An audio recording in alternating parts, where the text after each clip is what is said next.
2026 சட்டமன்ற தேர்தலுக்காக இதுவரை கூட்டணியை உறுதி செய்யவில்லை தேமுதிக. எந்த கூட்டணியில் இணையப் போகிறது தேமுதிக என்ற கேள்வி நீடித்து வருகிறது. திமுக, அதிமுக இரண்டு கட்சிகளிடமும் இரட்டை இலக்கத்தில் தொகுதிகளை கேட்கிறது தேமுதிக. அது தொடர்பான பேச்சுவார்த்தையும் தொடர்ந்து நடைபெற்று வருகிறது. திமுகவை பொறுத்தளவில் 5 தொகுதிகள் அதிகபட்சமாக தர முடியும் என்று பேசப்பட்டதாகவும் தகவல்கள் கிடைக்கப்பெறுகின்றன.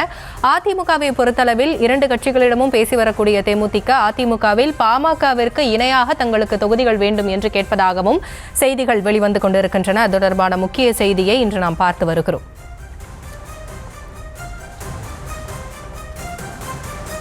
தொடர்ந்து இது குறித்து பேசுவதற்காக பத்திரிகையாளர் திரு துரை கர்ணா அவர்கள் நம்மோட இணைப்பில் இணைந்திருக்கிறார். சார் வணக்கம், இணைப்பில் வந்தமைக்கு நன்றி. தேமுதிக எந்த கூட்டணியில போக போகுதுன்றதை தாண்டி தேமுதிக இரட்டை இலக்க தொகுதிகளை திமுக, அதிமுக 2 கட்சிகள்கிட்டையும் கோரிக்கையா வைக்குது. அப்படி இரட்டை இலக்க தொகுதிகளை கேட்டு போட்டியிடுற அளவு களத்துல தேமுதிக வலுவாக இருக்கிறதா உங்களுடைய பார்வை? தேசிய முற்போக்கு திராவிட கழகத்தை பொறுத்தளவில் கேப்டன் விஜயகாந்த் எடுத்த வரையிலுமே அது ஒரு மிகப்பெரிய வலிமையான சக்தியாக தான் இருந்தது. அவர் இருக்கிற பொழுதே உடல்நலக் குறைவா இருந்த காலகட்டத்தில் அதனுடைய வாக்கு சதவீதம் சரிந்து அமமுகவோடு சேர்ந்து 2021 தேர்தலில் போடுற போது மிக 1% குறைவான வாக்குகள் தான் இருந்தது. கேப்டன் விஜயகாந்த் மறைவுக்கு பிறகு அந்த நிகழ்வு என்பது ஒரு பெரிய அளவுல பேசுபொருளானது.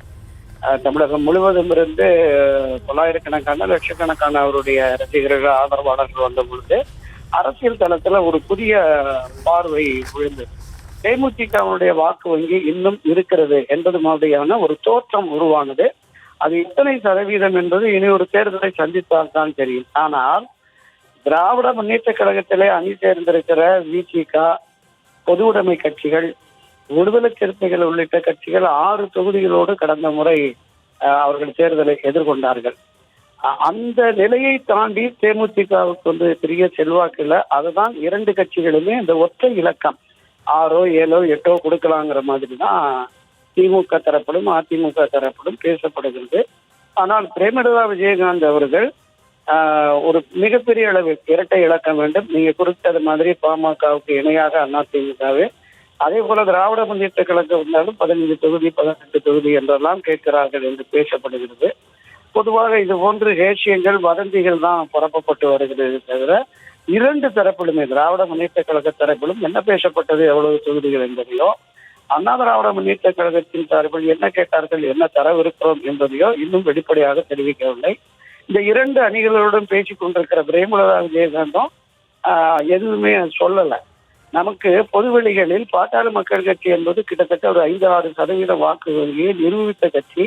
வட மாவட்டங்களிலையும் மேற்கு மண்டலங்களிலும் கணிசமான வாக்கு வங்கி உள்ள கட்சி. அதே போல விடுதலை சிறுத்தைகளாகட்டும், அதிமுகவாகட்டும், பொதுவுடை கட்சிகளாகட்டும் பரவலாக எல்லா தொகுதிகளிலுமே கணிசமான வாக்கு வங்கிகளை வைத்திருப்பவர்கள். அவர்கள் கூட இந்த அளவுக்கு நிபந்தனை விதிக்காமல் இருக்கிற சூழலில் தேமுதிக எந்த அடிப்படையில் எதை வைத்து இந்த அளவுக்கு அவங்க பேசுறாங்க அப்படிங்கிறது நமக்கு தெரியல. திரு கேப்டன் விஜயகாந்தனுடைய மகன் விஜயபிரபாகர் ஒரு கூட்டத்தில் பேசுற போது திமுக அதிமுகலாம் 150, 160 தொகுதிகளில் போட்டியிடுவோம் இந்த இலக்கு நிர்வகிக்கிற போது நாங்கள் 20 தொகுதி 30 தொகுதி கேட்க கூடாதா என்றெல்லாம் பேசி வருவது உண்மையில நகைக்கக்கூடியதாக தான் இருக்குது. சக்திக்கு மீறி அவர்கள் ஆசைப்படுகிறார்களோ, ஆசை வெட்க முடியாது என்கிற மாதிரியான ஒரு படமொழிக்கு இணங்க தங்களுடைய சக்தி என்ன என்பதை நீங்க தமிழ்நாடு முழுவதும் கணிசமான வாக்குகள் அவர்களுக்கு இருக்கிறது, மறுப்பதற்கில்லை. ஒரு 500 ஓட்டம், 1000 ஓட்டம், 2000 ஓட்டம் ஒவ்வொரு தொகுதியிலும் வாங்குறதுக்கான 234 தொகுதிகளிலுமே அவர்களுக்கான வாக்கு இருக்கிறது. விஜயகாந்துடைய ரசிகர்கள், அவர் சார்ந்த அந்த சமுதாய வாக்குகள் என்பது இருக்கிறது. ஆனால் இரட்டை இலக்கம் வேண்டும், ராஜ்யசபா வேண்டும், ராஜ்யசபாவை தாண்டி மத்திய அமைச்சரவையில் இடம் தர வேண்டும், ஒரு கணிசமான நிதி வேண்டும் என்றெல்லாம் அவர்கள் பேசுவதாக நமக்கு தகவல்கள் தெரிகிறது. இது திடீரென திமுகவும் சரி அதிமுகவும் சரி இவர்களுடைய கோரிக்கைகளை ஏற்க முடியாது என்று கைவிட்டு விட்டால் தேமுதிகவுடைய நிலை என்ன ஆகும் என்பதையும் அந்த கட்சியினர் யோசித்து பார்க்க வேண்டும். சார், 2021 சில தொகுதிகளில் தேமுதிக வெற்றி வாய்ப்பை தீர்மானிக்கிற இடத்துல இருந்திருக்கு. அப்படி இருக்கும்போது ஒருவேளை திமுகவோ அதிமுகவோ அவங்க கொடுக்கிற தொகுதிகளை கொடுத்தா, அவங்க கேட்கிற தொகுதிகளை கொடுத்தா நமக்கு பலம் சேரும், அதிமுகவை பொறுத்தளவுக்கும் வாக்கு சதவீதம் அதிகரிக்கும் அப்படின்ற கோணத்துல திமுகவோ அதிமுகவோ யோசிக்க மாட்டாங்களா? இல்ல, அதுதான் நான் சொன்னேன். இரண்டு கட்சிகளும் கணிசமாக 234 தொகுதிகளிலும் இவர்களுக்கு இருக்கிறது. குறிப்பாக அந்த சமுதாயம் சார்ந்த, அவர்கள் சமுதாயம் சார்ந்த நாயுடு ரெட்டியார்னு சொல்றாங்க, அவர்கள் சமுதாயம் சார்ந்த தொகுதிகள்ல அவங்க வெற்றி தோல்வியை தீர்மானிக்கக்கூடிய சக்தியாக இருக்கிறார்கள். மாற்று கருத்தே இல்லை. அதனால்தான் அவர்கள் இரண்டு கட்சிகளோடும் பேசுகிறார்கள். இந்த இரண்டு பெரிய கட்சிகளும் தங்கள் கூட்டணிக்கு தேமுதிக வர வேண்டும் என்று விரும்புகிறார்கள். அதுல மாற்று கருத்து இல்லை. ஆனால் கோரிக்கைகள் அதிகரிக்க ஏற்கனவே இருக்கிற திராவிட முன்னேற்ற கழகத்தில் இருக்கிற கட்சிகளை தாண்டி அதிக இடங்களை தேமுதிகவுக்கு கொடுக்க முடியுமா, அதை யோசிப்பாங்க. அதே மாதிரி அண்ணா திராவிட முன்னேற்ற கழகத்திலும் பாமகவுக்கு இணையாக என்று பேசுவதையும் அவர்கள் ஒப்புக்கொள்ள மாட்டார்கள்.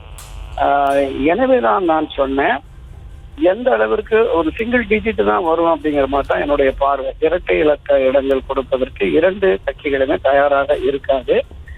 பேரம் பேசி அவர்களுக்கு செலவு தொகை, பார்ட்டி ஃபண்டு அதெல்லாம் கொடுத்துட்டு ஏதாவது ஒரு அணி, அண்ணா திராவிட முன்னேற்ற கழகத்திலேயோ அல்லது திராவிட முன்னேற்ற கழக அணியிலோ அவர் இணைவார்கள். இணைவதற்கான வாய்ப்பு இருக்கு. கூடுதலாக இவர்களுடைய கோரிக்கை அதிகரிக்கிற பட்சத்தில் அவர்கள் நான் கைவிட்டு விட்டால் என்னங்கிறத தேமுதிகவும் உணர வேண்டும் என்பதுதான் என்னோட பார்வை. நன்றி துரைகர்ணா. இணைப்பில் வந்து தங்களுடைய கருத்துக்களை பகிர்ந்து கொண்டமைக்கு மிக்க நன்றி.